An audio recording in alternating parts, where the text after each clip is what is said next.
માર્ટિનોઝની સફરમાં માર્ટિનોઝ founder Bobby ઠક્કરની સફર કેવી રહી છે? વંદે ભારત ટ્રેનની સ્પીડ જેવી રહી છે. ફર્સ્ટ આઉટલેટ 19 ઓગસ્ટ 2021 સ્ટાર્ટ કર્યું હતું. Right now we have 37 outlet across the Gujarat, MP and Rajasthan. અને અત્યારે ફ્યુચર પ્લાનિંગમાં કેનેડા, ઓસ્ટ્રેલિયા અને દુબઈમાં બી અમે લોકો પ્લાન કરી રહ્યા છે.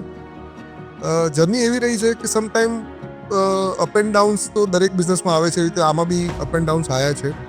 શરૂઆતમાં એઝ અ ગ્રાઉન્ડ રિયાલિટી તરીકે ગ્રાઉન્ડ રિયાલિટી મેં જોયેલી છે. ગ્રાઉન્ડ લેવલ પર મેં કામ કરેલું છે. શરૂઆતમાં મેં જાતે કિચનમાં પિઝા બનાવેલા છે. શરૂઆતમાં મેં જાતે હાઉસકીપિંગનું કામ કરેલું છે. કસ્ટમર રિવ્યૂ મેં લીધેલા છે. જાતે ડિલિવરી બોય તરીકે ડિલિવરી આપવા બી ગયેલો છું. પિઝાની જે ડિલિવરી હોય છે એ આપવા ગયો છું લઈને.